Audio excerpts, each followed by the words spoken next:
दुर्वासनं प्रणीप्रीणयन् दुर्वाससं प्रीणयन् नृत्यं दर्शयतिन्मनो गणपतिः कल्पद्रुको कल्पोऽवतात्। देवानृत्तदिदृक्षया पशुपते अभ्यागतान् कामिनः सग्रादिं स्वयमुद्धृतं निजपदं वामेतरं दर्शयन् दत्त्वा तत्तदभीष्टवर्गमनिशं स्वर्गादिलोकान् विभुः निश्चेयस्य कामिनाथतनय कुर्यास्शिवं वोन्वहम्। अस्माकं पुरतश्चकासु भगवान् श्रीकल्पकाख्योऽग्रणीः गोविन्दादिसुरार्चितो अमृतरसप्राप्तैः गजेन्द्राननः वाचं यच्छतु निश्चलां श्रियमपि स्मात्मावबोधं परं दारान् पुत्रवरांश्च सर्वविभवं कात्यायनी सात्मजः। वन्दे कल्पककुञ्जरेन्द्रवदनं वेदोक्तिभिस्तिल्वभू देवैः पूजितपादपद्मयुगलं पाशश्चिदं प्राणिनां दन्तादीनपि षड्भुजेषु दधतं वाञ्छाप्रदत्वाप्तये स्वाभ्यर्थाश्रीकामधेनुमनिशं श्रीमुख्य सर्वार्थदम्।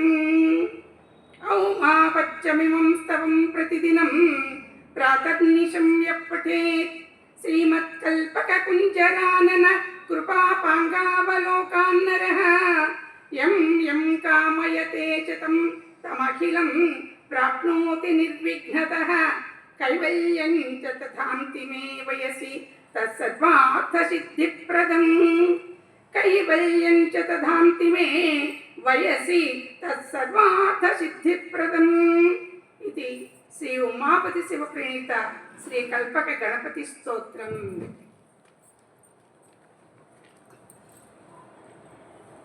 ఈశ్వర స్వరూపమైన సభకు నమస్కారం.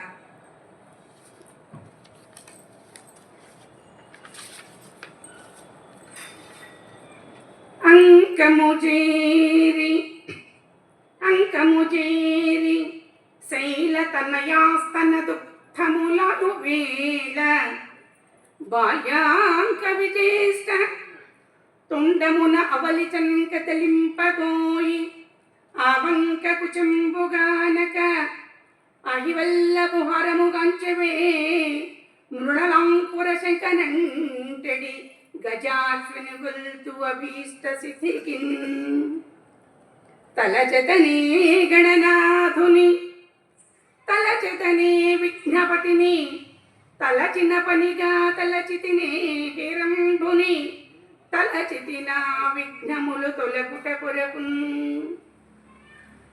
శరదిందు వికాసమందహాస స్ఫురదిందీవరలోచనాభిరామ అరవింద సమాన సుందరాశ్యా అరవిందాసన సుందరీముపాసే అరవిందాసన సుందరీముపాసే వాగర్థావివ సంపృక్తౌ వాగర్థ ప్రతిపత్తయే జగతః పితరౌ వందే పార్వతీ పరమేశ్వరౌ కంచన కాంచీ తిలకం కరధృత కోదండ బాణ సునిపాశం కఠినస్తనభరణం రం కైవల్యానందకందమవలంబే కైవల్యానందకందం అవలంబే జ్ఞానానందమయం దేవం నిర్మలస్ఫటికాకృతిం ఆధారం సర్వవిద్యానాం హయగ్రీవముపాస్మహే హయగ్రీవముపాస్మహే. గురవే సర్వలోకానాం భిషజే భవరోగిణాం నిధయే సర్వవిద్యానాం శ్రీ దక్షిణామూర్తియే నమః. సదాశివసమారంభాం व्यासशङ्करमध्यमाम् अस्मदाचार्यपर्यन्तां वन्दे गुरुपरम्परां वन्दे गुरुपरम्पराम्।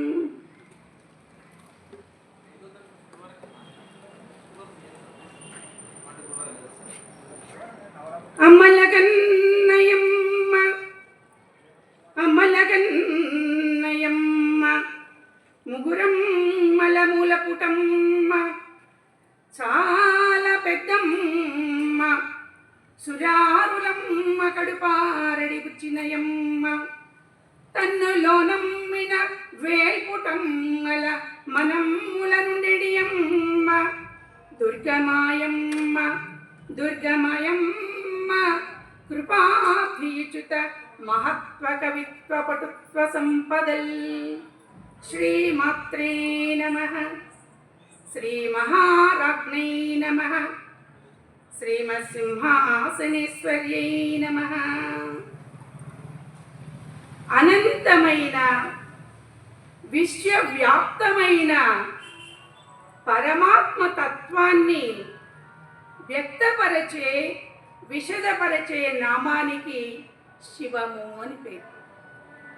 సత్యం శివం సుందరం ఇందులోని రెండవ మాట శివ। ఆది అంత్యాలలో కూడా పరమ మంగళ స్వరూపుడు, శుభంకరుడు, తేజస్కరుడు అయినటువంటి శివుడు మనకు శుభములను శోభములను కలుగజేస్తాడు। శమము కలుగజేయువాడు శివుడు। శమము అనగా ఏంటి? అంతరింద్రియ నిగ్రహమే శమాన్ని కలుగజేస్తుంది।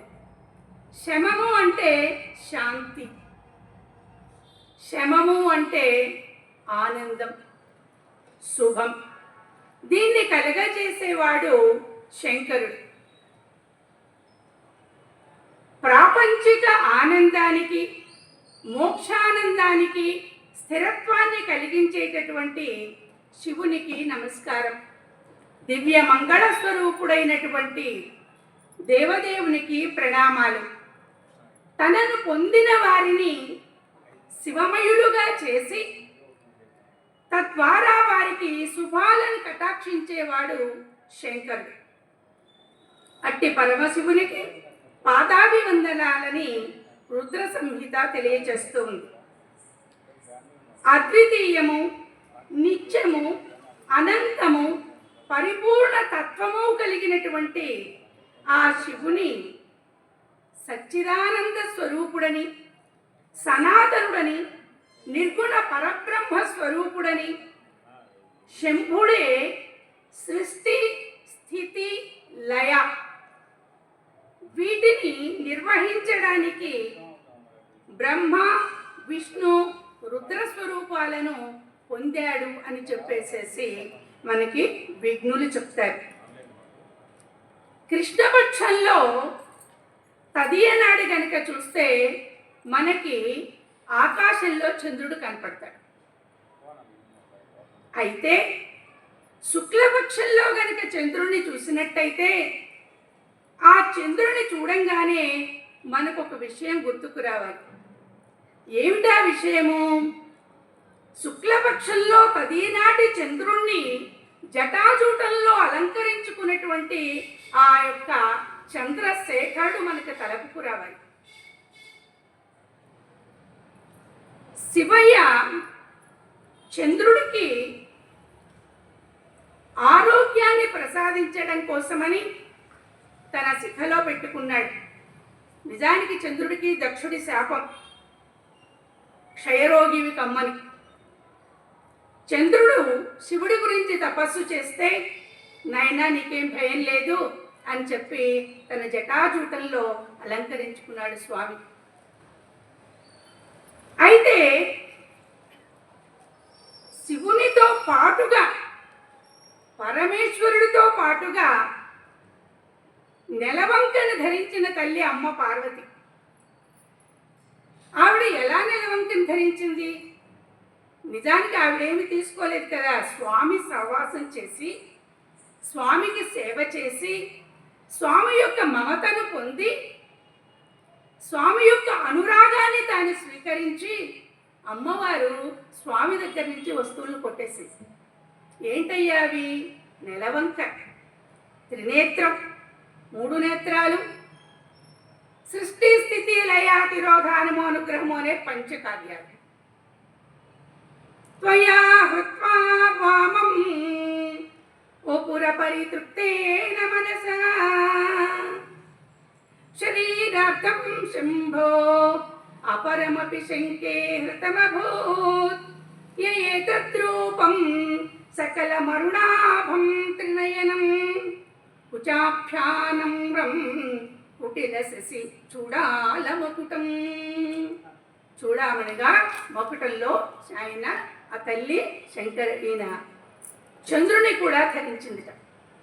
ఇప్పుడు పార్వతీ పరమేశ్వరులు ఇద్దరూ కూడా చంద్రుణ్ణి ధరించిన వాళ్ళే. వీరిద్దరిని చూస్తే మనకి శుక్లపక్షం నాటి తదియ నాటి చంద్రుడు కనపడాలి. ఎవరైతే శుక్లపక్షం నాటి తదియ నాటి చంద్రుడిని చూస్తూ పార్వతీ పరమేశ్వరులను న్యాసం చేస్తారో వారికి అభ్యున్నతులు కలుగుతాయి, వారి జీవితము వికాసవంతమవుతుంది. అటువంటి తల్లి తండ్రి మనకి పార్వతీ పరమేశ్వరుడు. ఇద్దరూ కూడా ఒకరికి ఒకరు తీసిపోరు. ఒకరంటే ఒకరు ఇష్టపడి ఒకళ్ళు కావాలని వాళ్ళు చాలా పూరికతో ఉండేవాళ్ళు. కళాభ్యాం చూడాలంకృత శశికళాభ్యాం నిజ తపః ఫలాభ్యాం భక్తేషు ప్రకటిత ఫలాభ్యాం భవతు మే శివాభ్యాం హస్తోక త్రిభువన శివాభ్యాం హృది పునర్భవాభ్యాం ఆనంద స్ఫురతనుభవాభ్యాం అతిరియం. ఇద్దరూ ఒకళ్ళకొకళ్ళు తపస్సు చేసుకున్నారు.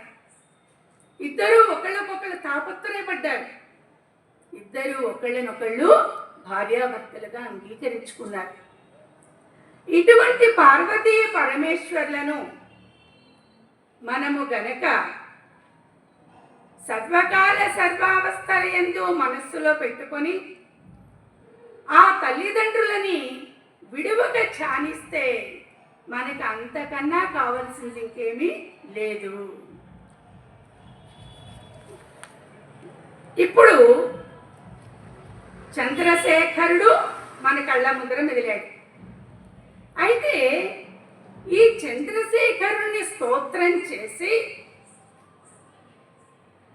ఒక కుర్రవాడు ఆశ్చర్యకరమైన విషయాన్ని ఈ లోకానికి తీసుకొచ్చాడు. ఎవరా కుర్రవాడు, ఏమా కథ?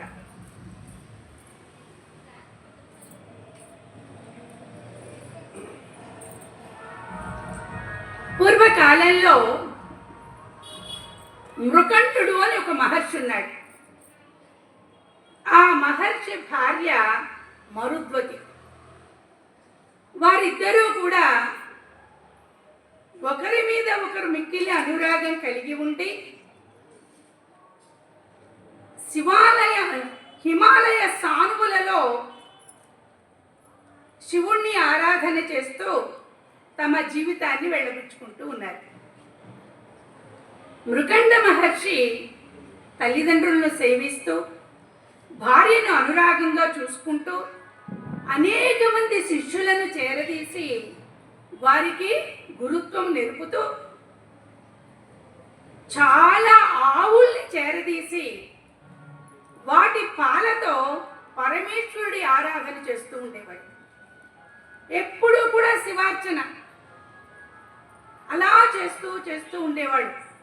మరుద్వతి కూడా అత్తమామల్ని చాలా శ్రద్ధాభక్తులతో చూసుకుంటూ భర్తని అనురాగంతో సేవించుకుంటూ శిష్యులందరినీ కూడా కన్నతల్లిలాగా ఆదరిస్తూ తాను కూడా భర్తకి శివపూజ విషయంలో సహకరిస్తూ ఉండేది. ఇలా చాలా సంవత్సరాలు గడిచాయి.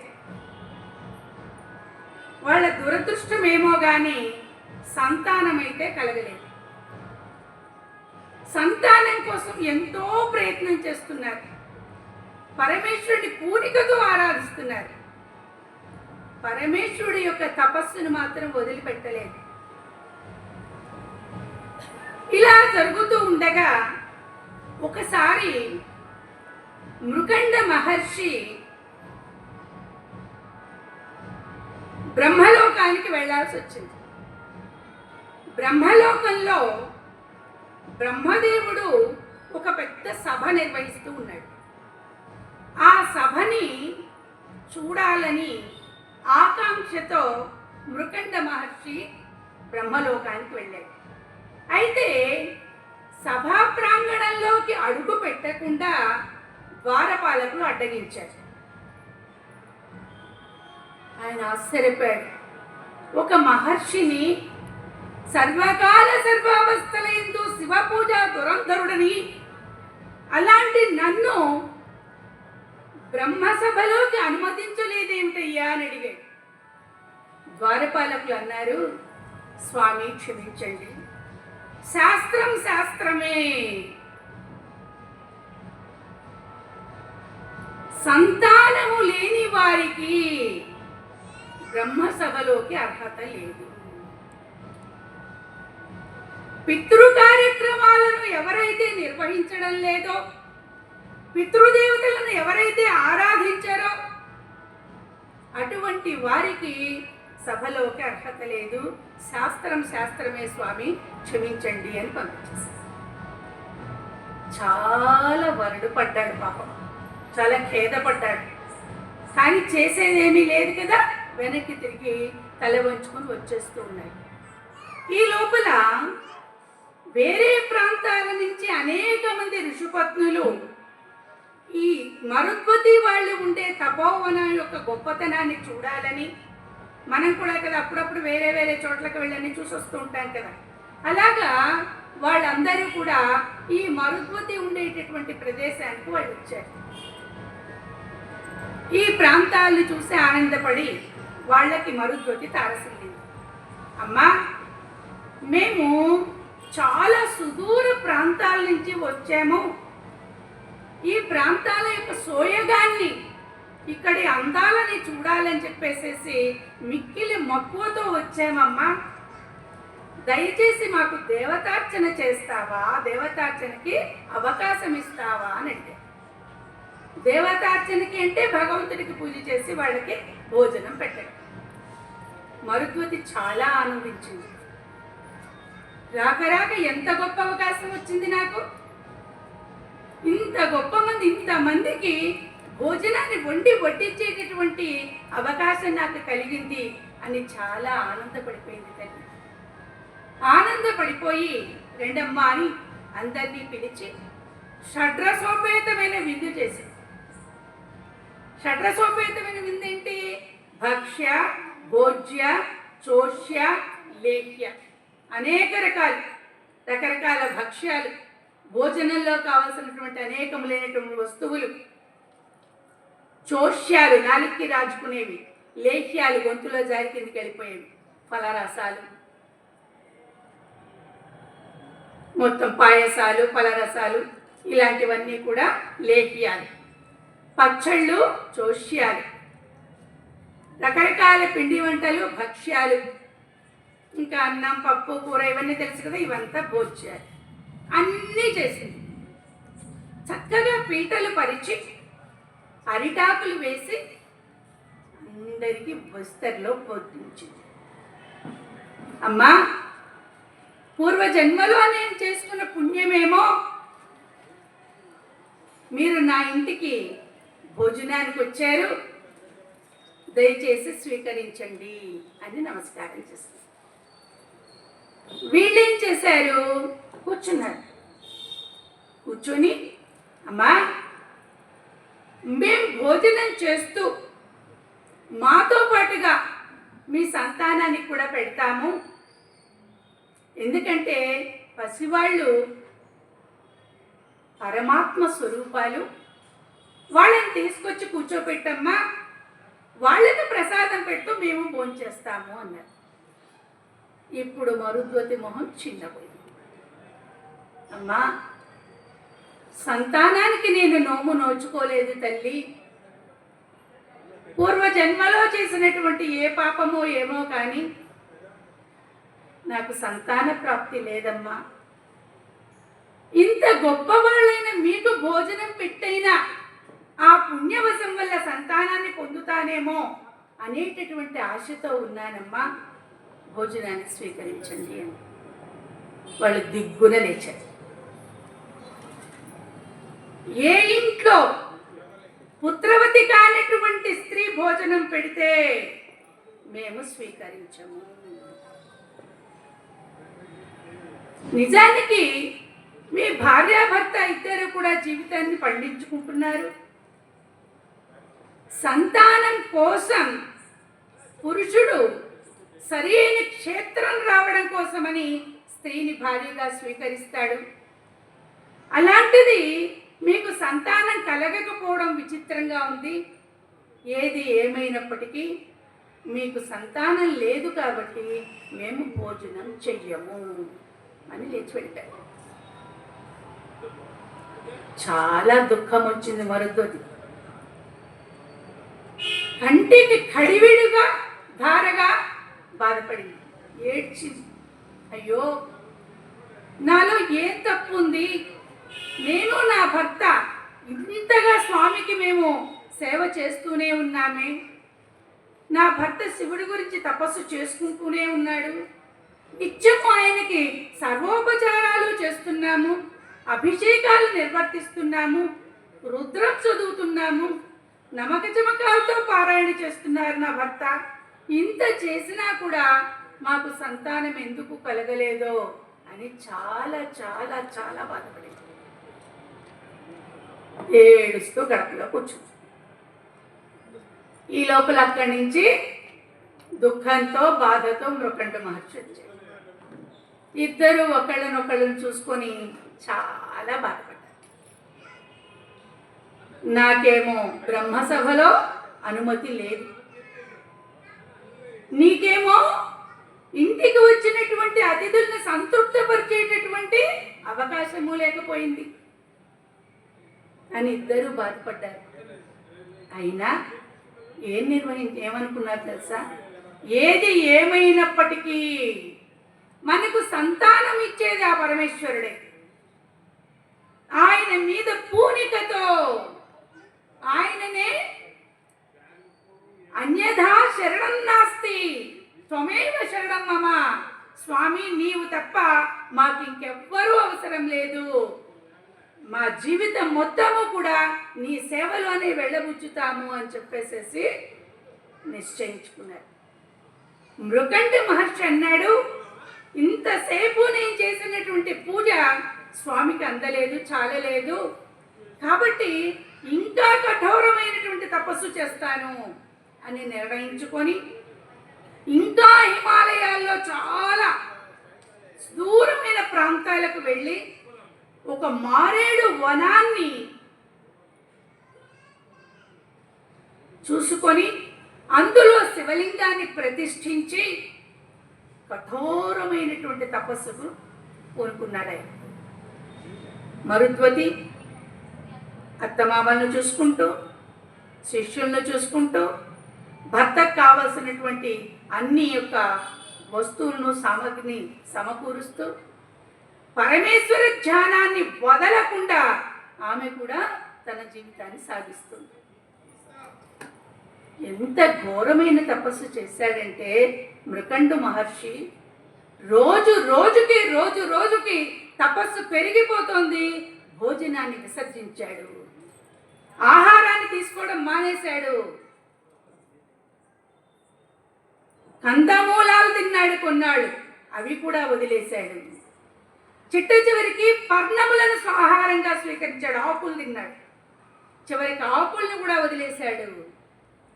నీటిని ఆహారంగా తీసుకున్నాడు, చివరికి సలిలాన్ని కూడా వదిలిపెట్టేశాడు. కేవలము గాలి మాత్రమే భోంచేస్తున్నాడు. ఆ గాలిని స్వీకరిస్తూ పరమేశ్వరుడి గురించి కఠోరమైన తపస్సు చేస్తున్నాడు. భసితము కన్నులంబడిన పాములు పుస్సన కంటి మంట వెల్లెసగా విధుందు కంద ఒక ఇంత గజాసుర చర్మమూగినన్ కసరుచు వల్ల పెద్ద పులి గోండ్రన గిత్తయు తత్తరిల్ల చేబొసగిన లేడి కుందువడ భూత భయంబున గౌరిలేవ అవ్వెసగగ సంతరించుకొను ఈశ్వరుడి చుత మనకభీష్టముల్. ఇంత కఠోరమైనటువంటి తపస్సు చేస్తున్నటువంటి మృకండు మహర్షిని చూసి నారదుడు ఆశ్చర్యపోయాడు. కైలాసానికి వెళ్ళిపోయాడు. స్వామి, ఏం చేస్తున్నారు మీరు? అక్కడ అతి ఘోరమైన తపస్సు చేస్తున్నాడు మృకండు. సంతానాన్ని అపేక్షించి చేస్తున్నాడు స్వామి. అతని యొక్క బాధ మీకు కనపడట్లేదా? అతను అంతగా మీకోసం ఆక్రోశిస్తున్నాడే, మీకు చెవికి ఆక్రోశం చేరట్లేదా స్వామి? దయచేసి వెళ్ళి అతడికి సంతాన ప్రాప్తి కలుగచేయండి స్వామి అని కోరుకున్నాడు. పరమేశ్వరుడు ప్రత్యక్షమయ్యాడు. మృకండ, నీకు సంతానాన్ని అనుగ్రహిస్తున్నాను. 16 వత్సరములు కలిగినటువంటి పిల్లవాడిని నీకు ప్రసాదిస్తున్నాను నాయనా. ఇకనైనా తపస్సు మాని పిల్లవాడితో ఆనందంగా భార్యాభర్తలు కాలం గడపండి అని చెప్పి అంతర్ధానం అయిపోయాడు. ఇప్పుడు పసివాడు మరుద్వతి గర్భవతి అయి చక్కటి చందమామ లాంటి పిల్లాడిని కన్నది. వాడికి మార్కండేయుడు అని పేరు పెట్టుకున్నారు. మార్కండేయుడు అని పేరు పెట్టుకొని అల్లారు ముద్దుగా అత్తారుపత్యంగా పిల్లవాడిని పెంచుకుంటున్నారు. పిల్లవాడు కూడా పూర్ణ చంద్రుడిలాగా దినదిన ప్రవర్ధమానమవుతున్నాడు. వాడు కూడా తల్లిదండ్రులని ప్రేమగా చూసుకుంటూ, తల్లిదండ్రులు ఏ శివ పూజ అయితే మానకుండా చేస్తున్నారో ఆ శివ పూజను తాను కూడా మొదలుపెట్టాడు. తాను కూడా తపస్సు చేయడం మొదలుపెట్టాడు. తాను కూడా తల్లిదండ్రులలాగానే భగవంతుణ్ణి నిండుగా నిలుపుకున్నాడు మనస్సు. ఇలా కాలం గడిచిపోతోంది. అసలు సమయం అనేది తెలియటల్లా. చూడండి, మనం విచారంగా ఉన్నప్పుడు దినదిన గండంలాగా ఉంటుంది. ప్రతి నిమిషము కూడా యుగాల్లాగా గడుస్తుంది. అదే సంతోషంగా ఉంటే సంవత్సరాలు దొరికిపోతుంటాయి. 15 సంవత్సరాల పిల్లవాడికి పూర్తయిపోయింది. 15 సంవత్సరాల పిల్లవాడికి పూర్తవగానే నారదుడు ప్రత్యక్షమయ్యాడు. నారదుడిని చూసి దేవర్షి స్వాగతమని అర్ఘ్యపాద్యాదులు ఇచ్చారు, ఆసనాన్ని ఇచ్చారు. స్వామి, మీ రాకకు కారణం ఏంటి అని చెప్పి ప్రశ్నించారు. నాయనా, అసలు విషయం మర్చిపోతున్నారు, ఆనందంగా పిల్లవాడితో కాలం గడుపుతున్నారు. మీకు ఒక విషయం తెలుసా? ఇప్పుడే పిల్లవాడికి 15 సంవత్సరాలు పూర్తయిపోయినాయి. ఇంకొక సంవత్సరం ఉంది. ఆ సంవత్సరం కూడా ఎంతలో గడుస్తుందయ్యా? అది అయిపోయాక మార్కండేయుడు ఇంకా మనకు లేడు. మీకు ఆ విషయం తెలియటం లేదా? దాని గురించి మీరేమి ప్రయత్నం చెయ్యటం లేదా? అప్పుడు మీ పరిస్థితి ఏమవుతుందయ్యా అని నాకు ఇప్పటి నుంచే దిగులుగా ఉంది అంటే అంతే. మరుద్వతి విరుచుకు పడిపోయింది. హతాశుడయ్యాడు, స్థాణువయ్యాడు మృకండ మహర్షి. అయ్యో, నిజమే కదా, ఇన్నాళ్ళు ఈ పిల్లవాడితో ఎంతో అపుత్రస్య గతిర్నాస్తి అని చెప్పే పెద్దలకు దీటుగా నాకు సంతానం దొరికిందని సంతోషపడ్డాను. పెద్దవాళ్ళకి తర్పణాలు వదులుతున్నాను అని ఆనందపడ్డాను. శ్రాద్ధకర్మలు నిర్వహిస్తున్నానని ఆనందపడ్డాను. నాకు ఉత్తమ గతులు ఉంటాయని సంతోషపడ్డాను. అయ్యో, ఇప్పుడే నాకు గర్భశోకం ఏర్పడిపోతోంది. ఈ పిల్లవాడిని వదిలి మేము ఉండగలమా? నా భార్య ఎంత దురపిల్లుతోందో అని ఇద్దరు ఒకడనొకడు పట్టుకుని ఏడవడం మొదలుపెట్టారు. అప్పుడే వచ్చాడు మార్కండేయుడు. ఏమిటి, ఎందుకు ఇలా బాధపడుతున్నారు? జరగరానిది ఏం జరిగింది? శివపూజ చేసే మన ఇంట్లో జరగరానిది ఏమీ ఉండదే. అసలు ఏమైంది? ఎందుకు కంగారు పడుతున్నారు? ఎందుకు ఇలా దుఃఖపడుతున్నారు? ఎందుకు ఈ ఖేదం అని చెప్పేసి నిలదీసి అడిగాడు. అప్పుడు విషయమంతా కూడా నారదుడు వివరించాడు. ఆ పిల్లవాడు పక్కపక్క నవ్వాడు. ఎందుకింత బాధ నాన్న? నారు పోసిన వాడు నీరు పోయడా? నన్ను ఎవరైతే సృష్టించారో, నా పుట్టుకకు ఎవరు కారణమయ్యారో ఆయనే నా యొక్క బాగోగులు చూసుకోడా?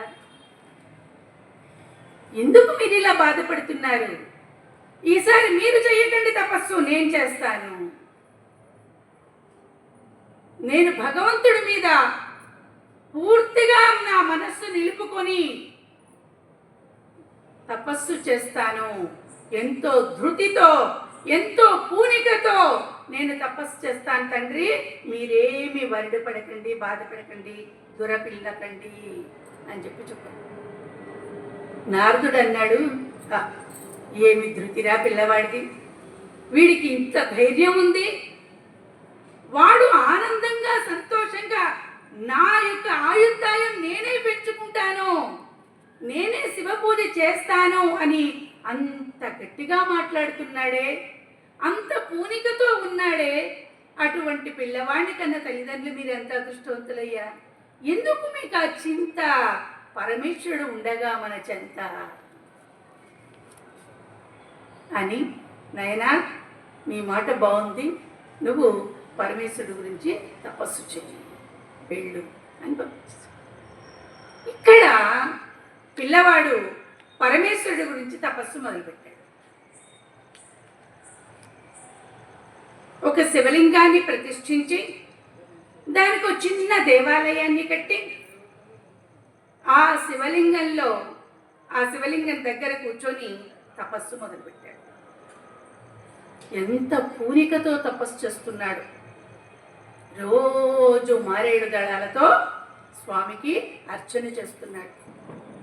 రకరకాల పుష్పాలతో అర్చన చేస్తున్నాడు. రోజు ఆవు పాలతో అభిషేకం చేస్తున్నాడు. శతరుద్రీయం చేస్తున్నాడు. ఏకరుద్రం కాదు, ఏకాదశి రుద్రము కాదు, శతరుద్రీయం చేస్తున్నాడు. స్వామి గురించి అదే చింత, అదే ఛాస, అదే యావ, అదే ఛాస. స్వామిలో మమేకమైపోయాడు ఆ పిల్లవాడు. వేరే ఛాస ఏమీ లేదు. సర్వకాల సర్వావస్థల యందు స్వామి పాదాలే. శివలింగానికి అభిషేకం చేస్తున్నాడు, తపస్సు చేస్తున్నాడు, తపస్సు చేస్తున్నాడు, తపస్సు చేస్తున్నాడు. సంవత్సరం గడిచిపోయింది. 16 ఏళ్ళు పూర్తయిపోయింది. ఇప్పుడు 16 ఏళ్ళు పూర్తయిపోయేసరికి ఎవరికి గుర్తుకొచ్చింది? యమధర్మరాజుకు గుర్తుకొచ్చింది పిల్లవాడి గురించి. ఓ, వీడికి తప్పనిసరిగా వీడిని నేను తుదముట్టించాల్సిందే అని చెప్పి ఆలోచించాడు. ఆలోచించి యమభటులను పిలిచాడు. ఒరే, ఫలానా చోట మార్కండేయుడు అనే 16 సంవత్సరాల పిల్లవాడు హిమాలయ సానువుల్లో ఒక దేవాలయం కట్టుకొని అందులో శివలింగాన్ని ప్రతిష్ఠించి తపస్సు చేస్తున్నాడురా. వాడికి ఆయువు మూడింది. మీరు వెళ్ళి పాశం వేసి వాడిని లాక్కురండి అని చెప్పేసి పంపించాడు.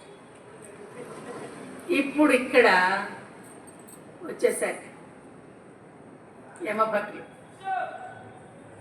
చూస్తే మార్కండేయుడు కనిపించలేదు. వెతికారు, దేవాలయంలోకి తొంగి చూశారు. తొంగి చూస్తే ఒక తేజ పుంజం కనపడుతోంది, బ్రహ్మాండమైన వెలుగు కనపడుతోంది. అమ్మ బాబోయ్, ఈ వెలుగుని మనం ఏమీ చెయ్యలేము అని వెనక్కి తిరిగి వెళ్ళిపోయారు. రిక్త హస్తాలతో ఒట్టి చేతులతో వచ్చినటువంటి యమభటులను చూసి కన్నెర్ర చేశాడు యమధర్మరాజు. ఏమైంది, వెళ్ళిన పని ఏమైంది అని అడిగాడు.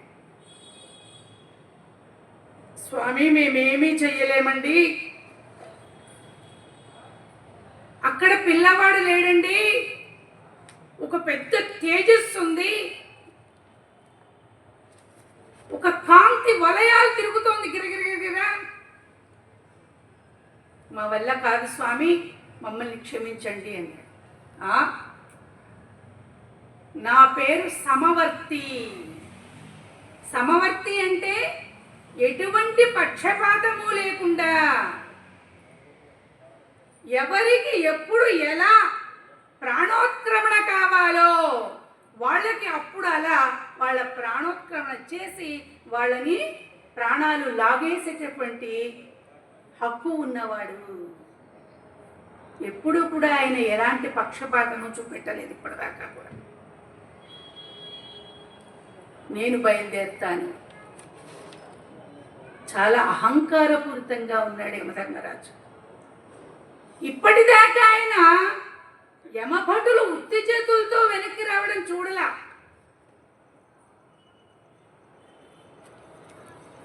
ఏమైందిరా, వాడు ఏం చేస్తున్నాడు? ఏమో స్వామి, లోపల ఒక శివలింగం ఉంది, ఒక కాంతి పుంజం ఉంది, అంతకు మించి ఏమీ కనపడలేదు మాకు. బహుశా ఆ శివలింగానికి ఆ పిల్లవాడు పూజ చేస్తున్నాడేమో. ఎవడరా శివుడో అన్నాడు. అహంకారము మనిషిని పాతాళానికి నెట్టేస్తుంది. నిజానికి ఆయన ఎవరు? దిక్పాలకులో ఒకడు, గొప్పవాడే కాదంటలేదు. భగవంతుడు తనకి నిర్దేశించినటువంటి సమయాన్ని కాలయాపన చేయకుండా ఏ పని ఎప్పుడు ఎలా చేయాలో చెప్తే ఆ రకంగా చేసేటటువంటి వాడు.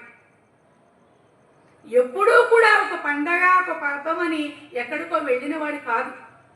సర్వకాలము తన ఆ పనులు చేస్తూనే ఉండేవాడు. అటువంటి యముడికి ఇప్పుడు అహంకారం వచ్చింది. ఆ అహంకారంతో ఏమన్నాడు? ఎవడ్రా శివుడు అన్నాడు. నన్ను వాడికి పూజ చేస్తే నేను వాడిని వదిలిపెట్టేయాలా? అసలు ఆ శివుడే కదా చెప్పింది 16 సంవత్సరాలకి ఈ పిల్లవాడికి ఆయుష్ ఉంటుంది అని. నేను వెళ్ళి వాడిని తీసుకొచ్చేస్తాను అని మహిషవాహనం ఎక్కాడు. బయలుదేరిపోతుండగా వచ్చాడు నారదుడు. ఆయనకి అదే పని. ఎక్కడికి వెళ్తున్నావు అని అడిగాడు. ఎక్కడికేమిటి? మార్కండేయుడి యొక్క ప్రాణాన్ని తీసేయడానికి వెళ్తున్నాను, ఇదిగో పాశం అన్నాడు. నాయనా, ఎందుకు అలాంటి పనులు చేస్తావు? ఆ పిల్లవాడు ఎంత గొప్పగా తపస్సు చేస్తున్నాడో చూసావా? పరమాత్ముడు తన్ని రక్షిస్తాడు అనే పూనికతో తపస్సు చేస్తున్నాడు. అటువంటి పిల్లవాడిని నువ్వు ప్రాణాలు తీస్తానంటావేంటయ్యా? తప్పు కదా. ఒక్కసారి ఆలోచించి చూడు. అతి కర్కశమైనటువంటి నీ మనస్సులో కరుణ లేదా? జాలనిపించడం లేదా? ఆ తల్లిదండ్రులకు ఆ పిల్లవాడు ఒక్కడేనయ్యా. వాడిని కనుక వదిలేస్తే నువ్వు వాడికి ప్రాణదాత అనే పేరు నీకు వస్తుంది కదా. కాస్త అర్థం చేసుకో అన్నాడు. ఇంకా రోషం పెరిగిపోయింది ఆయన. ఏం మాట మాడుతున్నా రాక్షసులు, నారదుల వారు రాక్షసులని కానీ ఎవ్వరు మానవులని కానీ ఎవ్వరు లోకంలో బ్రహ్మాది పిపీలకం దాకా ఎవరికి ఏ సమయంలో కనుక మరణం ఉందంటే ఆ సమయంలో మృత్యువుగా నేను అక్కడ ఆసన్నమై వాళ్ళ ప్రాణాలు తీసేటటువంటి అధికారం నాకుంది. ఒకసారి బ్రహ్మలోకంలో ఏదో తపస్సు చేస్తూ జరుగుతూ ఉంటే దేవతలందరూ లోపలికి వెళ్ళాట. వెళ్ళినప్పుడు యమధర్మరాజు కూడా వెళ్ళాట లోపలికి. అక్కడ ఒక చిట్టి పావురం ఉందట. ఆ చిట్టి పావురము యమధర్మరాజును చూడంగానే దాని గుండెలు అలసిపోయాయిట. బా వచ్చేసాడు స్వామి, అయిపోయింది, చూపు పడింది నా మీద, నా పని అయిపోయింది అనుకుంటా. యమధర్మరాజు లోపలికి వెళ్ళగానే గరుత్మంతుడు వచ్చాడు. గరుత్మంతుడు వచ్చి ఏమిటి అలా భయపడిపోతున్నావు, ఏమైంది అని అడిగాడు. ఏం చెప్పను స్వామి, ఇప్పుడు లోపలికి వెళ్ళాడు, నా వంక అలా చూశాడు, అయిపోయింది నా పని, ఏం నిమిషంలో వచ్చి నా ప్రాణం తీస్తాడో అని చెప్పేసి గుండెలు గుబగుబులాడుతున్నాయి స్వామి అని. ఏం బాధపడకురా, నేనెవరిని? ఖగరాజుని. మీ పులుగులన్నిటికీ కూడా నేనే రాజుని, కాబట్టి నేను తీసుకెళ్ళి నిన్ను దాస్తాను చూడు అని చెప్పేసి దాన్ని తీసుకొని సప్త సముద్రాల అవతల ఒక బ్రహ్మాండమైన గంధమాదనం తోట ఉంటే ఆ గంధమాదనం చుట్టూలో త్వరలో దీని నుంచి వచ్చేసట. కన్ను మూసి కన్ను తెచ్చే లోపలికి వచ్చేసేసి ఆయన కూడా లోపలికి వెళ్ళాడు. సభ అయిపోయింది. వెనక్కి వస్తుంటే యమధర్మరాజు అలా చూసేట. ఈయన కూడా ఉత్సుకత కదా, ఈయన కూడా ఏం చూస్తున్నావు అని అడిగేట గరుత్మంతుడు. ఏం లేదు, ఇక్కడ చిన్న పావురం ఉండాలి, కనపడట్లేదేంటి అని. వారి పిచ్చివాడా, పావురం కోసం చూస్తున్నావా? నిన్ను చూసి ఆ పావురం భయపడుతోంది, అందుకని దాన్ని సప్త సముద్రాల అవతల దించేసి వచ్చాను అన్నాడు. ధర్మరాజు పక్క పక్క పక్క పక్క నవ్వేట. ఎందుకు నవ్వుతున్నావంటే ఈ పావురానికి సప్త సముద్రాల అవతల ఉండే గంధమాదనం వృక్షంలో ఉండే చెట్టు తొర్రలో ఒక త్రాసు ద్వారా మింగివేయబడాలని రాసి ఉన్నది. మరణము నువ్వే తీసుకెళ్ళి అప్పగించావు కదరా అన్నాడు. సమవర్త లాంటి వాడు అలా చావు రాసి పెట్టుంటే ఇక్కడున్నదేని ఆశ్చర్యపోయాను నేను, నీ చేతులతో నువ్వే అప్పగించావుగా అన్నట్టు. అలా యమధర్మరాజు ఎవరికి ఎప్పుడు ఎలా మృత్యువు ఆసన్నమవుతుందో ఒక్క నిమిషం కూడా వృధా చేయకుండా తాను తన కార్యక్రమాన్ని అలా నిర్వహిస్తాడు. ఇప్పుడు బయలుదేరి వెళ్ళిపోయాడు. లేదు, తప్పనిసరిగా మార్కండేయుడి యొక్క ప్రాణాలను లాగేయాల్సిందే, నేను వెళ్ళిపోతున్నాను అని చెప్పి వచ్చేసాడు. వచ్చి చూసేసరికి మార్కండేయుడు కట్టిపళ్ళ ఇదే తేజపుంజం కనపడుతుంది. నిశ్చితంగా చూశాడు. బయట లోపల నుంచి స్వామి శ్లోకాలన్నీ వినపడుతూ ఉన్నాయి. చెప్పా కదా, శతరుద్రీయం చదువుకుంటూ ఉంటున్నాడు. మార్కండేయ అని పిలిచాడు. ఒకసారి బయటికి రా, నీ ప్రాణాలు వెళ్ళిపోవాల్సిన సమయం ఆసన్నమైంది, నా మాట విని బయటికి రా, నీకు మోక్షాన్ని ఇప్పుడే ఇస్తా నేను, చాలు నువ్వు చేసినటువంటి శివ పూజ చాలు అని పలికాడు. మార్కండేయుడు ఒక్క మాట మాట్లాడు.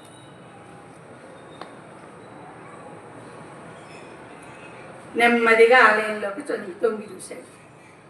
ఎలాంటి కదలిక లేకుండా నిశ్చలంగా కూర్చొని స్వామిని తపస్సు చేసుకుంటూ ఉన్నాడు. దాంట్లో ఆయన ఏం చేశాడు?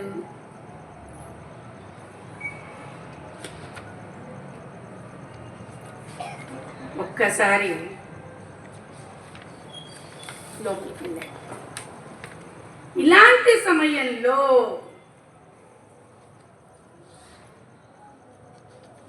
మార్కండేయుణ్ణి పాసం వేసి బయటికి లాగాలనుకున్నాడు.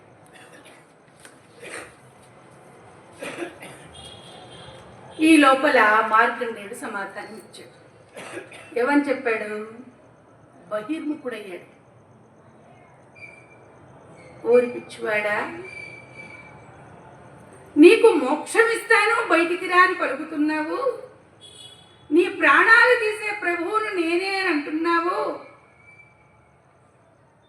నేను కూడా నీకు నాకు లోకానికి ఎవడు ప్రభువో అతన్ని ఆరాధిస్తున్నాను. ఆయన ముందర నువ్వు కింకరుడివే, నేను కింకరుడినే.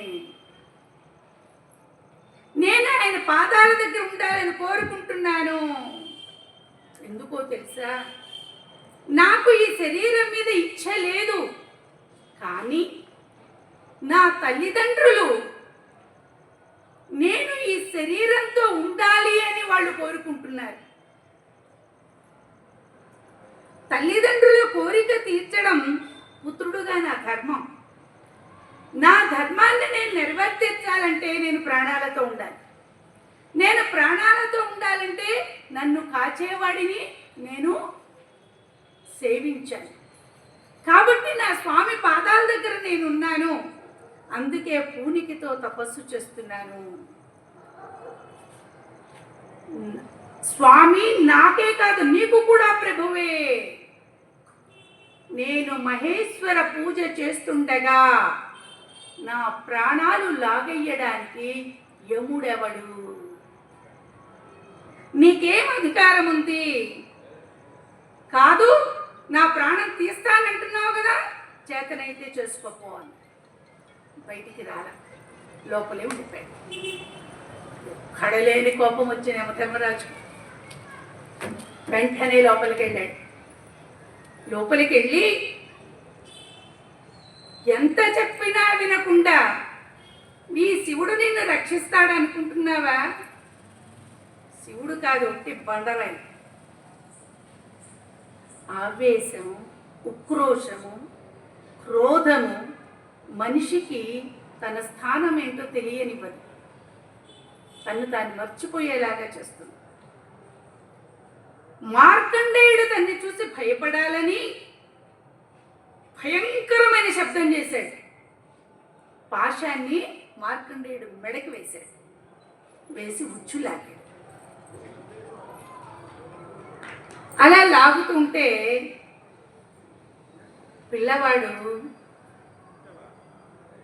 మెడగా ఉచ్చు బిగుసుకుంటోంది. ఇది యమపాశం. యమపాశం కంఠానికి ఒరుసుకుంటుంటే ఇంకోడు అయితే భయపడాలి, కానీ మార్కండేయుడు భయపడలేదు. గట్టిగా శివలింగాన్ని కౌగిలించుకున్నాడు. ఇప్పుడు ఒక ఆశ్చర్యకరమైన విషయం జరిగింది. పిల్లవాడి నోటి నుంచి అద్భుతమైన అష్టకం వెలువడింది. చంద్రశేఖర చంద్రశేఖర చంద్రశేఖర పాహి మాం, చంద్రశేఖర చంద్రశేఖర చంద్రశేఖర రక్ష మాం, చంద్రశేఖర చంద్రశేఖర చంద్రశేఖర పాహి మాం, చంద్రశేఖర చంద్రశేఖర చంద్రశేఖర రక్ష మాం, రత్నసానుశిరాసనం రజతాత్రిశృంగనికేతనం, సింజినీకృత పన్నగేశ్వర మచ్యుతానల సాయకం, క్షిప్రదగ్ధపురత్రయం త్రిదివాలయైరభివందితం, చంద్రశేఖరమాశ్రయే మమ కిం కరిష్యతి వై యమః. నా తండ్రి వెండికొండ మీద నాట్యం చేస్తూ ఉంటాడు. ఆయన నాట్యాన్ని అమ్మతో పాటుగా సుర, యక్ష, గరుడ, గంధర్వ, కిన్నెర, కింపురుష అనేక మంది వీక్షిస్తూ ఉంటారు. త్రిపురాలను సంహరించినవాడు. మీకు తెలుసా, ఆయనకి త్రిపురాసురుడు అని పేరు. బంగారు నగరం, వెండి నగరం, ఇనుప నగరం, ఈ 3 నగరాలు కూడా అనేకంగా ఆకాశంలో తిరుగుతూ కొన్ని కోట్ల సంవత్సరాలకు ఒక్కసారి ఒక లిప్తపాటులో ఒకే సరళ రేఖలో వచ్చినప్పుడు పరమేశ్వరుడు కొట్టేశాడు. అందుకే ఆయనకి త్రిపురాసురుడు అని పేరు. ఇంకా కథ ఇప్పుడు అనవసరంగా చెప్పాలి. త్రిపురాసురుడు సంహరించిన వాడు నా తండ్రి సృష్టికర్త, స్థితికర్త, ప్రళయకర్త. ఆయన పాదాలు నేను పట్టి ఉండగా ఈ యముడు నన్నేం చేయగలడు? నేను స్వామి పాదాలను వదలను అన్నాడు. పంచపాదప పుష్పగంధ పదాంబుద్వయ శోభితం ఫలలోచన జాత పావక దగ్ధమన్మథ విగ్రహం భస్మదిగ్ధ కళేబరం భవనాచనం భవమవ్యయం చంద్రశేఖరమాశ్రయే మమ కిం కరిష్యతి వై యమః. ఒంటి నిండా భస్మాన్ని నిలుపుకొని ఆయన తాండవం చేస్తుంటే, ఆ తాండవం రాలుతూ ఉంటే, ఆ మహానుభావుణ్ణి లోకమంతా కూడా ఆనందంతో ఆ తాండవాన్ని చూస్తూ ఉంటే, సకల దేవతల చేత స్తోత్రం చేయువాడు ఆయన పాదాల మీద శిరస్సు ఉంచి నేను నమస్కరిస్తున్నాను. ఎటువంటివి ఆ పాదాలు? అనేక మంది దేవతల చేత, అనేక మంది మహర్షుల చేత, దేవర్షుల చేత, రాజర్షుల చేత, ఋషుల చేత, మహర్షుల చేత, అన్ని లోకాల చేత కూడా ఆశ్రయింపబడేటటువంటి ఆ లోకాలన్నీ కూడా ఆయన పాదాలను ఆశ్రయించుకొని పుష్పాలతో పూజ చేస్తారు.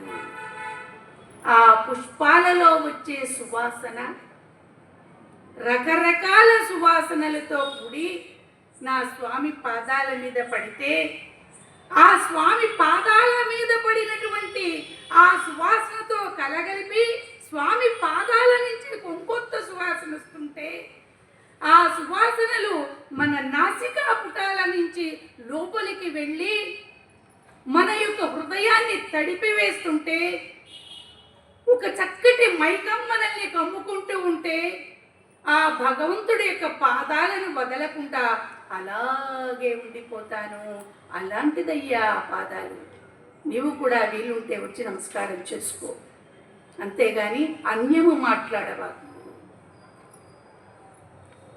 ఎంత బాగా చెప్పాడో చూడండి స్వామి ఈ పిల్లవాడు.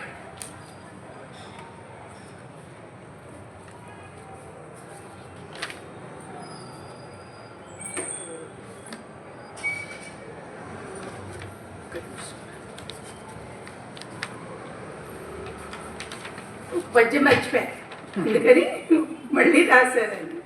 మృచుభీతి మృకంఠ సూను కృతస్తవం శివ సన్నిధౌ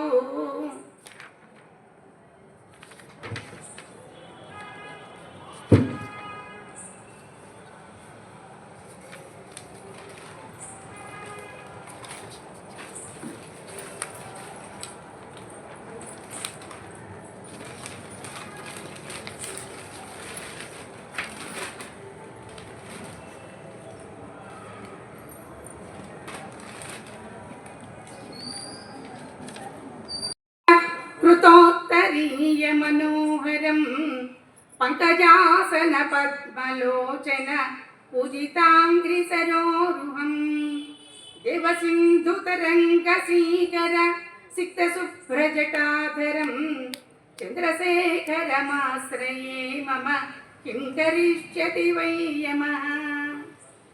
మత్త గజము యొక్క చర్మాన్ని వల్లెవాటుగా వేసుకున్నవాడు పంకజాసనుడు. ఎవరమ్మా? పద్మగర్భుడు బ్రహ్మచేత. పద్మలోచనుడు శ్రీ మహావిష్ణువుకి పద్మలోచనుడు అని పేరు. ఆయన నేత్రాలు తామర పువ్వుల్లాగా ఉంటాయి. ఒకానొకసారి శ్రీ మహావిష్ణువు స్వామి పూజ చెయ్యాలని చెప్పి 1000 కమలాలతో పూజ చేద్దామనుకున్నట్ట. 1008 కమలాలతో అన్నీ సిద్ధం చేసుకున్నాడు. చక్కగా సరోవరం మధ్యలో మంటపంలో కూర్చున్నాడు. శివలింగానికి పూజ మొదలెట్టాడు. అమ్మయ్య, ఇంకా 4-5 పుష్పాలు ఉన్నాయి, అయిపోతుంది వాళ్ళ సక్రమంగా అనుకున్నాడు. స్వామి ఏం చేశాడు? ఒక పుష్పాన్ని మాయం చేశాడు. శ్రీ మహావిష్ణువు ధృతి కోల్పోలేదు.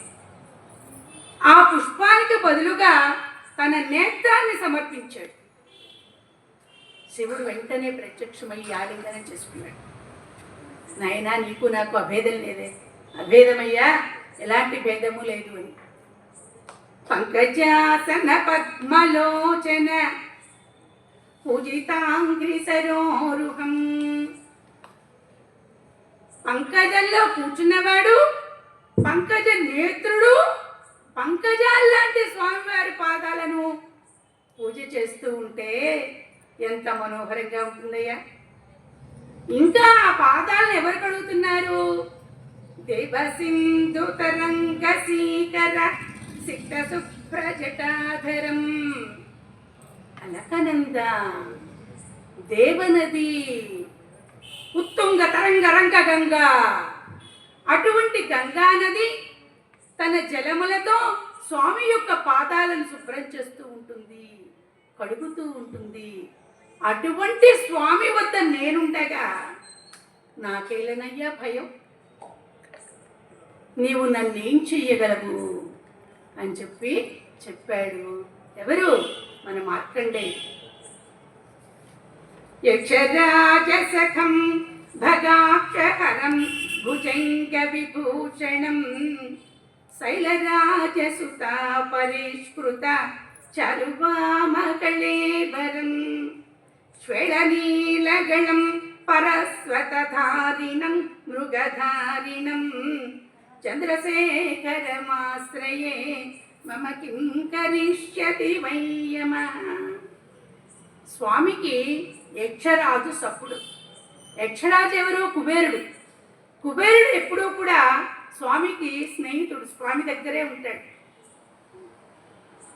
భుజంగ విభూషణుడు, వాసుకి మెళ్ళో భూషణంగా అలంకరింపబడి ఉంటుంది.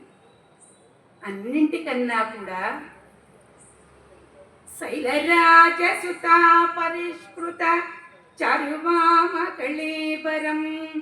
మా అమ్మ శైలరాజసుత, నా తల్లి పార్వతీదేవి, నా తల్లి హైమవతి స్వామి యొక్క ఎడమ భాగాన్ని ఆశ్రయించుకొని ఉంటుంది. అమ్మవారు ఎప్పుడూ కూడా మనందరిలో కుండలిని శక్తిలాగా ఉంటుంది. మన కుండలిని శక్తి కింద భాగంలో మూలాధారంలో 3.5 చుట్లు చుట్టుకొని నోటితో తోకను కరిచిపెట్టుకొని నిద్రాణ స్థితిలో ఉంటుంది అమ్మవారు. భుజంగిని, సర్పిణి రూపంలో. మనం లలిత చదువుకుంటూ తల్లి పూజ చేస్తూ ఉంటే ఎలా ఉంటుంది ఆవిడ? బిసతంతు తనీయసి, తామర తోడు గనుక తుంచితే దారపు పోగులు వస్తాయే, ఆ దారపు పోగు అంత సన్నగా ఉంటుంది ఆవిడ. ఎప్పుడైతే మనం అమ్మని తలుచుకుంటూ పూజ చేసుకుంటామో ఒక్కసారి పైకి ఉవ్వెత్తున లేస్తుంది. పడగ విప్పున పాములాగా లేచి మన షట్చక్రాలను దాటుకుంటూ పోయి ఇళానాడి పింగళానాడిని రెండును ఏకీకృతం సమన్వయం చేసుకుంటూ ఆమె మధ్య భాగంలోకి పైకి వెళ్ళి పైన ఊర్ధ్వంలో ఉండేటటువంటి ఊర్ధ్వ భాగంలో సహస్రార కమలంలో కూర్చున్నటువంటి నా స్వామి యొక్క ఎడమ తొడ మీద ఆవిడ అధివసించి, ఎంత పూజ చేశావే, నా స్వామి దగ్గరికి నన్ను చేర్చావు అన్న ఆనందంతో ఆమె ఎడమ కాలి బొటన వేలు ఆ తామర దుద్దును తొడుకుతుంది. అప్పుడు కురుస్తుంది అమృతము. అటువంటిది శైలరాజసుత. మహీమూలాధారే కమపి మణిపూరే హుతవహం స్థిత స్థితం స్వాధిష్టానే కృతిమరుతమాకాశముపరి మనోపి భ్రూమచ్చే సకలమపి భిత్వా పులపథం సహస్రారే పద్మే సహరహసి పత్యా విహరసి. అటువంటిది నా తల్లి, అటువంటి శైలసుత, అటువంటి హైమవతి నా స్వామి ఎడమ భాగాన్ని ఆశ్రయించుకునుందయ్యా. మనమందరము కూడా ఆవిడ నేత్రాలు మన వైపు పడాలి, ఆమె దృష్టి మన వైపు పడాలి అని చెప్పేసి తెగ ఆత్రత పడుతూ ఉంటాము, తెగ తాపత్రయపడుతూ ఉంటాము. దృశాద్రాఘీయస్య దరదళిత నీలోత్పలరుచ, దృశాద్రాఘీయస్య దరదళిత నీలోత్పలరుచ దవీయాంసం దీనుం స్నపయ కృపయా మమపి శివే అనేయం ధన్యో భవతి నచతే హానిర్యతా వనే వా హర్మే వా సమకర నిపాతో హిమకరః. అమ్మవారు, అమ్మా ఒక్కసారి నా వంక చూడమ్మా, ఒక్కసారి నీ నేత్రాలతో నా వంక అలా అలవోకగా చూడుతండి. అమ్మవారి ఎలాంటి నేత్రాలు ఎలాంటివి, నీలి కలువలు ఎలాంటివి, నల్లటి కలువ ఎలా ఉంటుందో అమ్మ నేత్రాలు అలా ఉంటాయి.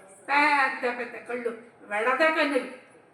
మనం పొద్దున్నే చెప్తాం కదా, ప్రతస్మరామి లలిత వదనారవిందం బింబాధరం పృతుల మౌక్తిక శోభినాసం ఆకర్ణ దీర్ఘనయనం.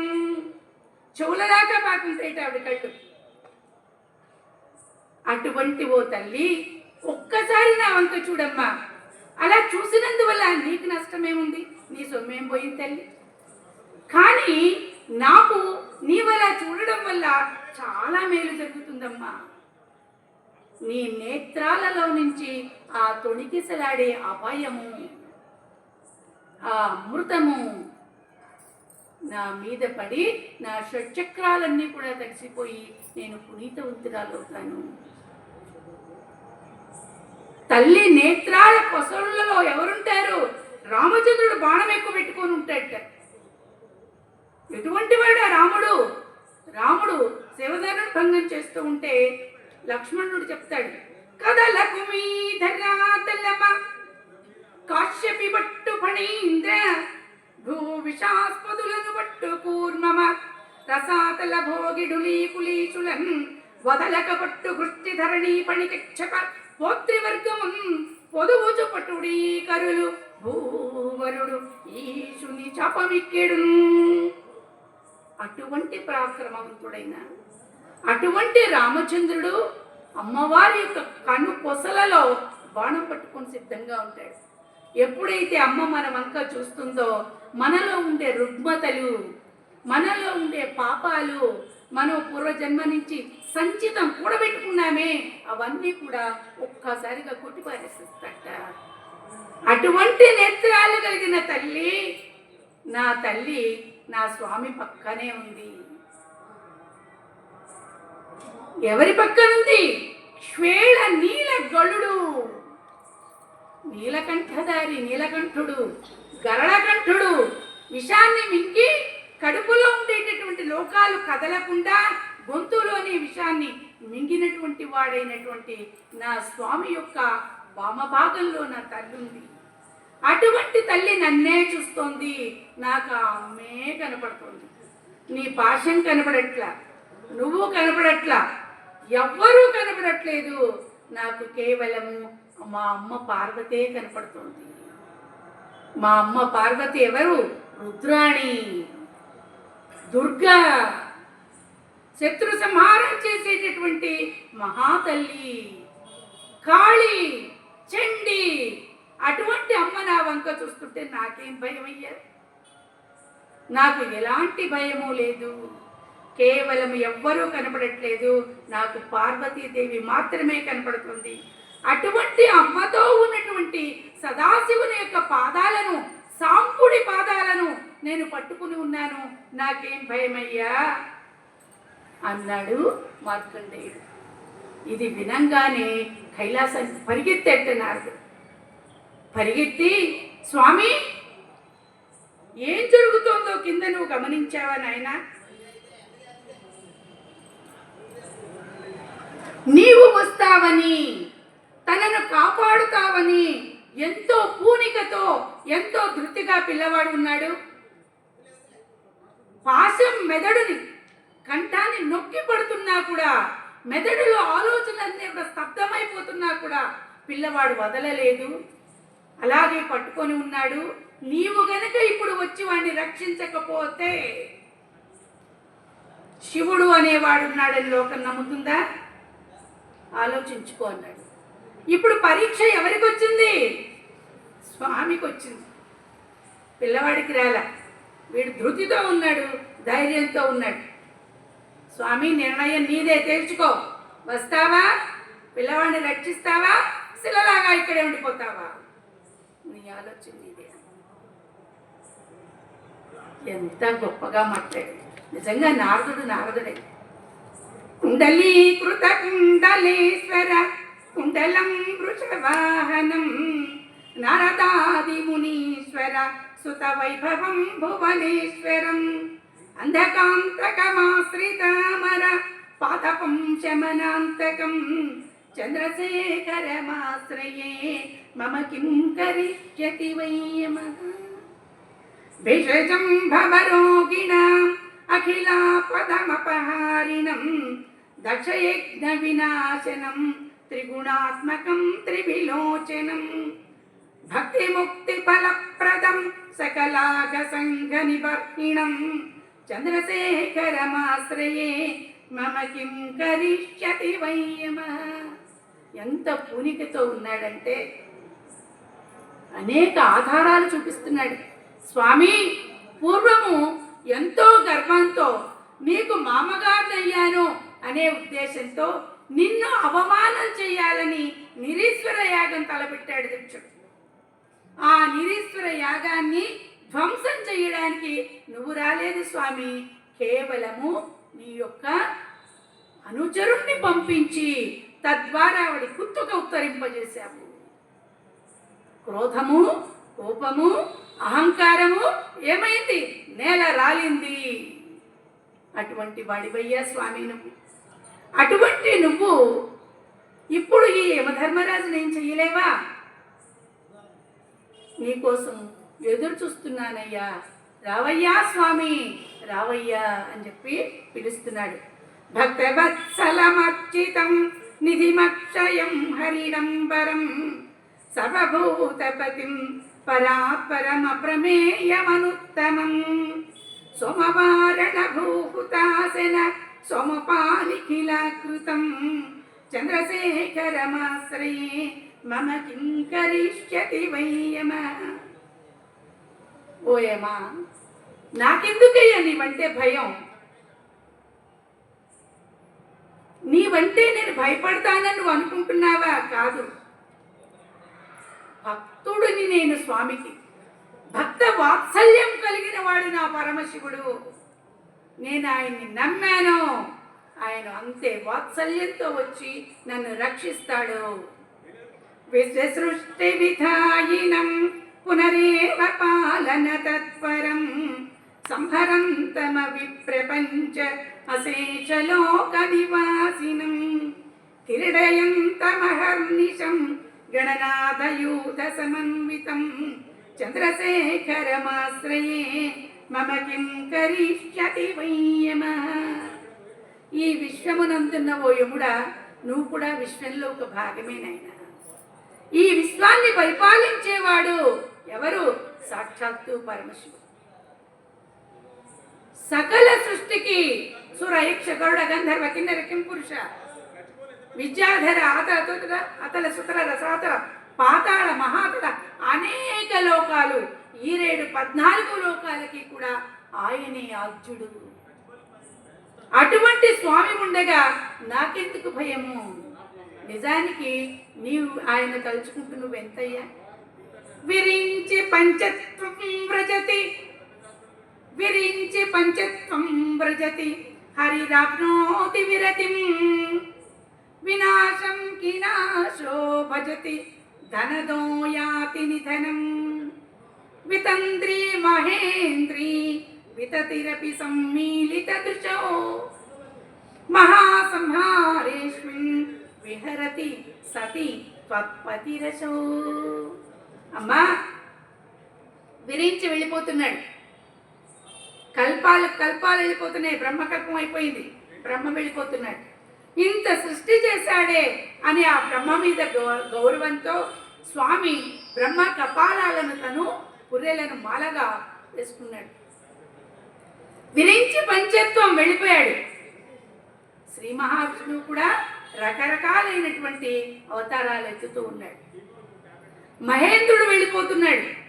అష్ట దిక్పాలకులు వెళ్ళిపోతున్నారు. నీకు అంత సఖుడైనా సరే కుబేరుడు ధనదుడు నిధనుడయ్యాడు. నదుడు కూడా వెళ్ళిపోయాడు. మొత్తం ప్రపంచం అంతా కూడా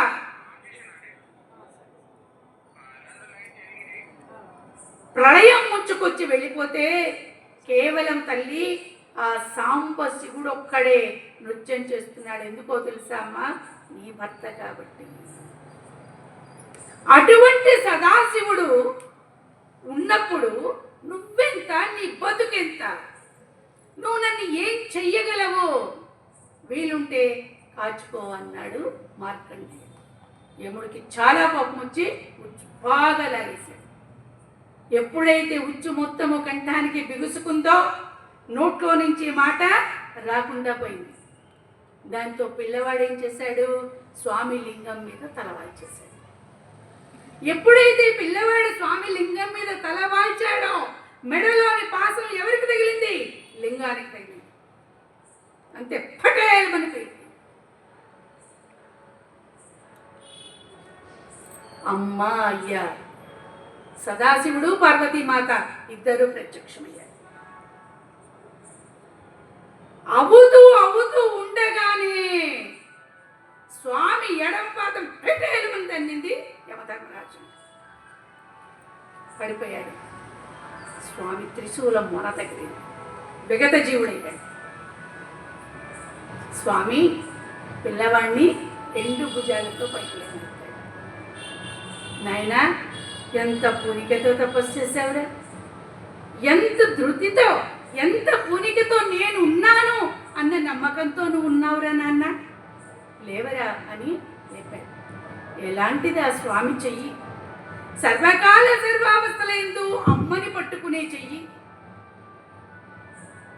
అనేక మహర్షులకు, నారదములకు కూడా వరదానం ప్రదర్శించే చెయ్యి.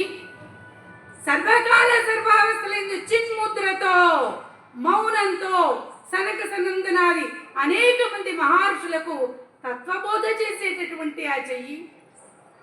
అటువంటి ఆ రెండు హస్తాలతో ఆ పిల్లవాడిని పైకి లేవనెత్తాడు స్వామి. గంటలు గణగణగణ మోగుతూ ఉంటే, స్వామి శరీరం నుంచి విభూతి జలజల రాలిపడుతూ ఉంటే, స్వామి తల మీద ఉన్నటువంటి గంగమ్మ అక్షతలుగా చినుకులు వర్షిస్తూ ఉంటే, పిల్లవాడిని పైకి లేవనెత్తాడు స్వామి. నాయన, నీకు ఒక్క వరం ఇస్తాను రా, కోరుకో అన్నాడు. అమ్మ ఊరుకుందా? పరుగున వచ్చి పిల్లవాడిని గట్టిగా పట్టుకుంది. ఒరే కన్నా, ఎంత తపస్సు చేసేవురా, నా స్వామి మీద ఎంత భక్తి పెంచుకున్నావురా, ఎంత ధృతి ఉందిరా బాబు, ఎంత పూనిక ఉందిరా నీకు. స్వామి నీకు వరం ఇస్తాడు, కోరుకోరా అని అమ్మ పట్టుకుంది. ఇప్పుడు ఇటు అమ్మ అటు అయ్యా ఇద్దరి పరిశ్రంగంలో ఉన్నాడు బాలు. వీడి కళ్ళకి అమ్మ ముఖమే కనపడుతుంది. ఎలాంటిదా ముఖం? షోడసి కళకళ కళకళలాడిపోతుంది. దిశానిర్దేశం చేసే ఆమె బొట్టు, దీర్ఘమైనటువంటి ఆమె నేత్రాలు, ముక్కున ఉండే పెద్ద బేసరి, చివర నాసాగ్రంలో ఉండే గులాబీకి వెలుగుతూ అలా అలా కదలాడుతున్న ముత్యము వాడి కళ్ళ కనపడ్డాయి. అంతే, వాడు మిక్కిలి సంతోష ఆనంద తరంగుడయ్యాడు. విపరీతమైనటువంటి ఆనందం వేసిన వాడి కళ్ళంబడి నీళ్లు జల్ల జల్ల జల్ల జల్ల రాలిపోయాయి. వాడు వెంటనే, మా తల్లిదండ్రులారా, నాకు ఈ జీవితానికి ఇంకేమీ అవసరం లేదు, మీరు నాకు దర్శనమిచ్చారు చాలు. అయితే నన్ను వరం కోరుకోమన్నారు కదా, నేను వరం కోరుకోను. మీరు అడిగారు కాబట్టి ఒక్కటే ఒక్క వరము, ఆ యమధర్మరాజును బతికించండి. అది పిల్లవాడే. తన ప్రాణాలను తీయడానికి వచ్చినవాడు, తన మెడ మీద పాశం వేసి లాగినవాడు, తనకు భయంకరమైనటువంటి అనుభవాన్ని చూపెట్టినటువంటి వాడు ఆయన యమధర్మరాజును బతికించాడు పిల్లవాడు. వెంటనే స్వామి యమధర్ముని పునర్జీవితుని చేశాడు.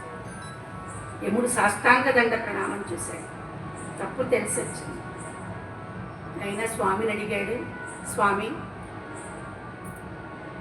నా తప్పు ఏమున్నది?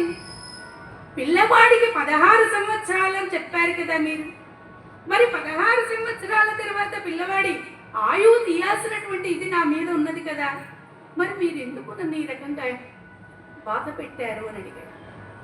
దానికి స్వామి అన్నాడు, పిల్లవాడికి 16 సంవత్సరాలే అంటే ఎప్పుడు 16 సంవత్సరాలే,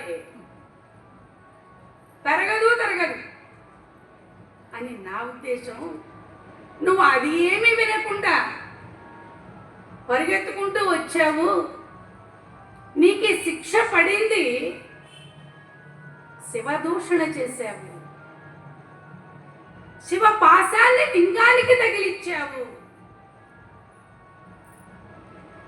అమ్మవారు అన్నది ఆ మాట. ఆవిడకి ఎంత కోపం వచ్చిందంటే, తల్లి చెప్తోంది, సహజంగా మనం తన్నాము అంటే కుడికాలతో తంతాం.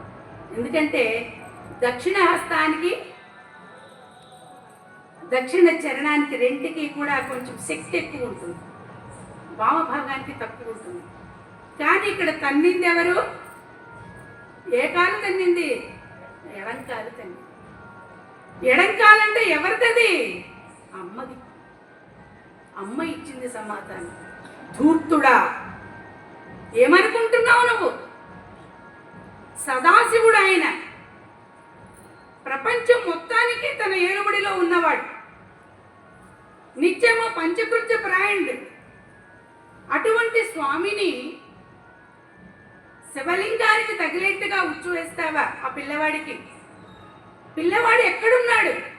స్వామి దగ్గర ఉన్నాడు, స్వామికి పూనికతో తపస్సు చేస్తున్నాడు. ఆలోచన పట్ల ఆలోచించాల్సిన అవసరం లేదా? భగవంతుడి దగ్గర ఉన్నాడు, మనం తొందరపడడం తప్పు. ఒకవేళ కొంచెం ఆలోచిద్దాము, స్వామిని అడుగుదాము. ఏం ఆలోచన లేదా? వేసేస్తావా ఉచ్చుని? ఏమనుకుంటున్నావు నువ్వు అన్నదమ్మ కళ్ళెర చేసి. అటువంటి తల్లికి నమస్కారం. నమోస్తుతే సరస్వతి త్రిశూల చక్రధారిణి శతాంబరాకృతే శుభే మృగేంద్ర పీఠస్థితే సువర్ణ బంధురాధరే సుజల్లరి శిరోరుహే సువర్ణ పద్మభూషితే నమోస్తుతే మహేశ్వరి పితామహాభినుతే స్వకాంతిలుప్త చంద్రభే సురత్నమాలయావృతే భవాబ్దికస్తహారిణి తమాలహస్తమండితే తమాలపాలశోభితే గిరామగోచరే ఇళే నమోస్తుతే మహేశ్వరి ప్రపన్న భీతినాశనే ప్రసూనమాల్యకంధరే ధియస్తమో నివారికే విసిద్ధి బుద్ధిశాలికే సురార్జితాంఘ్రి పంకజే ప్రచండ విక్రమేక్షరే విశాల పద్మలోచనే నమోస్తుతే మహేశ్వరి విశాల పద్మలోచనే నమస్తుతే మహేశ్వరి. యముణ్ణి పంపించేశారు. ఇప్పుడు ఆ పిల్లవాడికి అన్నారు, నాయన నీకేం కావాలో కోరుకో. అమ్మ అన్నది. ఎప్పుడూ కూడా చూడండి, పిల్లల మీద తల్లికి కొంచెం ఎక్కువ ఉంటుంది మమత, తండ్రికి ఉంటుంది కనపడదు, అంతే. ధీరగంభీరుడు తండ్రి, తల్లేమో శుతి మెత్తనిగా ఉంటుంది. ఏమండి, ఇంత గొప్ప తపస్సు చేశాడే వీడు, ఇంత వదలకుండా చంద్రశేఖర అష్టకాన్ని పఠించాడే. నాకు చాలా నచ్చిందండి ఈ అష్టకం, పిల్లవాడికి ఒక వరం ఇవ్వండి అని. అప్పుడు స్వామి పిల్లవాడితో అన్నాడు, నాయనా నీకు వరం ఇస్తున్నాను. ఎలాంటి వరం అయ్యాది అంటే, మొత్తము ప్రళయం వచ్చి ప్రపంచమంతా నాశనమైపోయి ఎవ్వరూ మిగలని సమయంలో కేవలం ఒక బాలుడు మర్రి ఆకు మీద పడుకొని కుడికాలి బొటన వేలిని చేత్తో పట్టుకొని చీకుతూ ఉండేటటువంటి ఒక చిన్న పిల్లవాడు నీకు ఆ నీళ్లలో తేలియాడుతూ వస్తాడనైనా అప్పటిదాకా నీకు ఆయుషిస్తున్నాను అన్నాడు. దాన్నే మార్కండేయ ఆయుష్ అంటారు. మనం కూడా మన పిల్లలకి స్నానం చేసేటప్పుడు ఏం చేస్తాం? మార్కండేయ రక్ష పెడతాం.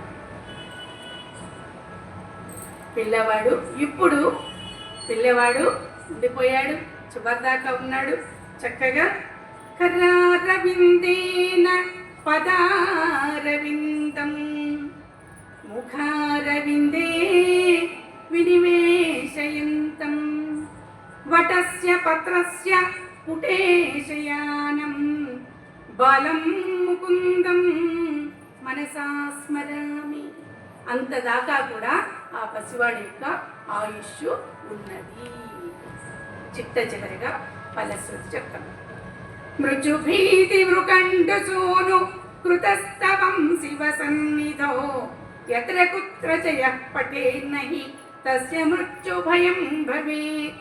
పూర్ణమాయురరోగత అఖిలార్థ సంపదమాదరం చంద్రశేఖర ఏవ తస్య దదాతి ముక్తిమయత్నత.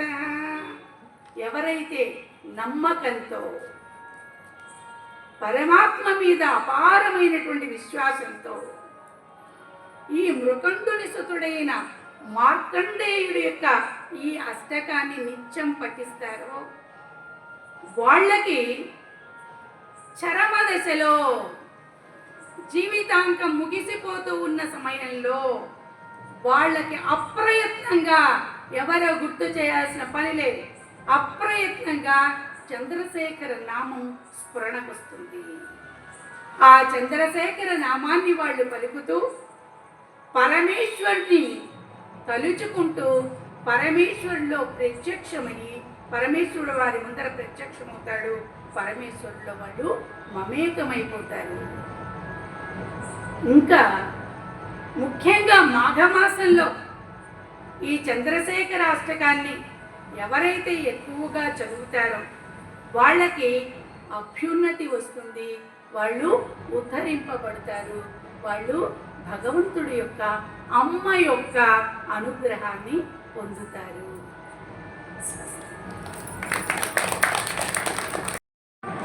ఇప్పటివరకు మీరు జయశ్రీ మేడం గారి అనర్గళమైన ఆకట్టుకునేటువంటి ఒక గంట సేపు మనందరినీ కూడా మంత్రముగ్ధులు చేసింది.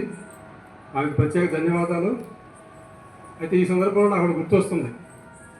మనం శుక్లాంబరధరం విష్ణు తర్వాత అగజాన పద్మార్కం చదువుతాం. అగజాన పద్మార్కం అంటే వినాయకుడు వస్తే అమ్మవారికి సంతోషం వచ్చింది, కానీ ఇవాళ అమ్మవారు వస్తే వినాయకుడికి సంతోషం వచ్చి ఇంతమంది వచ్చారు. ఆ రకంగా ఇంకొకటి స్ఫేలనీల గళం అంటే నీలకంఠుడు గెలడం ఉందని చెప్పన్నారు కదా, దానికి ఒక గురువు గారిని శిష్యుడు అడిగాడంట. ఏమిటి గురువుగారు, శివుడు విషయం తాగింది పెళ్ళి అయినాక తాగదా, పెళ్లి కాకముందు తాగదా అంటే ఆయన అంటే పిచ్చివాడా, ఎవరైనా పెళ్లి కాకముందు పెప్సీ తాగుతారా, పెళ్ళి అయినాక పాయసం తాగుతారు, మనం అందరూ చేసే పని అదేను అని చెప్పాడు. ఇంత మంచి ప్రసంగాన్ని ఇచ్చినటువంటి జయశ్రీ మేడం గారు మరొకసారి ధన్యవాదాలు చెప్తూ, ఈ రకంగా మీరు మిగిలిన 2 రోజులు కూడా వచ్చి మమ్మల్ని నేను పెట్టినటువంటి ఈ కార్యక్రమాన్ని జయప్రదం చేస్తారు. మొరలాలకించవా వరములను సగుము కరముల మూర్ఛిదం ఓ పరమేశ్వర మొరలాలకించవా. పరోపకార సదాచారవంతులమయ్యి పరోపకార సదాచారవంతులమయ్యి జన్మ జరా మరణ బంధములకు దూరమయ్యి సద్గుణ దుర్గుణముల విడనాడి సద్గుణవంతులమునై సర్వశ్రేష్ఠ జీవనమును సాగగనిమ్ము ఓ పరమేశ్వర మొరలాలకించవా. నాకు కొద్దిగా శక్తి సరిపోవట్లేదు.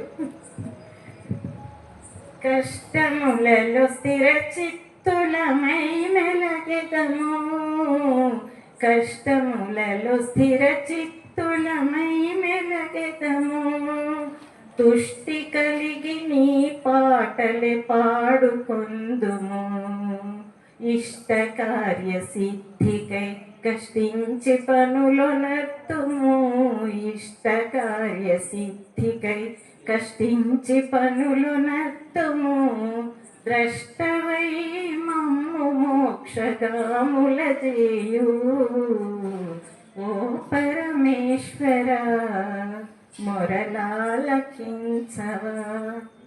అక్కయ్య చాలా సంతోషం. మాకు తెలుగును మళ్ళీ మంచిగా పరిచయం చేశారు.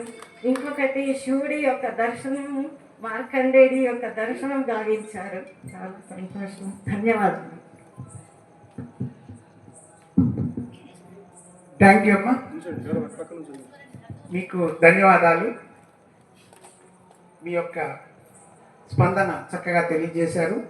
ఎన్జిఓస్ కాలనీలో కానీ చాలా కాలనీలో కానీ జయశ్రీ గారు ఎన్నో పారాయణలు, లలితా పారాయణలు, అమ్మవారికి సంబంధించిన కార్యక్రమాలు నిర్వహిస్తూ ఉంటారు. మరి వాళ్ళు ఇక్కడికి రావడం మన అదృష్టంగా భావిస్తూ మాకు ఈ అవకాశం కల్పించిన గోపాల్ రెడ్డి గారికి, శ్రీనివాసపురం కాలనీ కార్యవర్గ సభ్యులు, వెల్ఫేర్ అసోసియేషన్ కార్యవర్గ సభ్యులకి, భక్తులకి అందరికీ మరొకసారి ధన్యవాదాలు తెలియజేసుకుంటూ మరి ఇవాళ ఈ ప్రవచన కార్యక్రమం ముగిసిందని రేపు మళ్ళీ 6:30కి కలుద్దాం. ధన్యవాదాలు.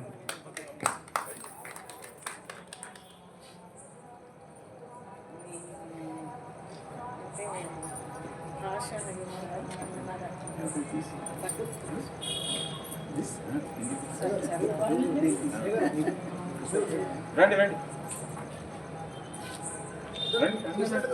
అందరు రండి.